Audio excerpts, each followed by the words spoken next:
আসসালামু আলাইকুম প্রিয় বন্ধুরা, আজকে আমার কাছে একটা চমৎকার খেলা। এখানে আছে 1000, 500, 400, 300, 200, 100, সর্বোচ্চ 1000। আজকে আমরা এটা খেলাটা খেলবো অসহায় মানুষদের সাথে। এইভাবে ঘুরন্ত দিয়ে যত উঠবে, যেটা উঠবে সেটা সে পাবে। চলুন আমরা এরকম মানুষদেরকে খুঁজতে থাকি। আমরা এখানে একজন চাচাকে পাইছি। চাচা, আপনি কি খেলবেন? টাকা লাগবে না চাচা, টাকা লাগবে না। খেলাটা বুঝিয়ে দিই, আপনি এটা এভাবে ঘুরে নিচে ফেলাইবেন। সর্বোচ্চ 1000 আছে, যেটা উঠবে সেটা আপনি পাবেন। ওকে, একবার চান্স। কয়বার চান্স? একবার। ঠিক আছে, ধরেন। এই ওনার টাকাটা একটু রাখেন তো ভাই, আপনি এটা আবার। হ্যাঁ, একটু একটু হেফাজত রাখেন।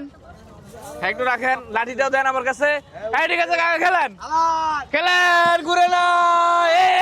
100 টাকা পাইছে। কত পাইছে? 100। এটা 100 পাইছে। 100 পাইছে। 100। ঠিক আছে, তাহলে আপনি পাইছেন 100। ধরেন, ওনাকে আরেকটা সুযোগ দিব। হ্যাঁ, উনি অসুস্থ মানুষ, আরেকটা সুযোগ দেই। ঠিক আছে, ঠিক আছে, ধরেন আরেকবার। আপনার আরেকবার সুযোগ। 1000 উঠাইবেন। কত উঠাইবেন? চেষ্টা করুন যেন 1000 উঠে। এই কত উঠছে? কত উঠছে? 1000। সাবাস। এই কাকা 1000 পেয়ে গেছে। কত হয়েছে? কাকা আপনার লাঠিটা ধরেন। 1000। ওই কাকার হাত কাঁপতেছে। এই যে ধরেন 1000। খুশি না আপনি? আলহামদুলিল্লাহ, আলহামদুলিল্লাহ। ঠিক আছে।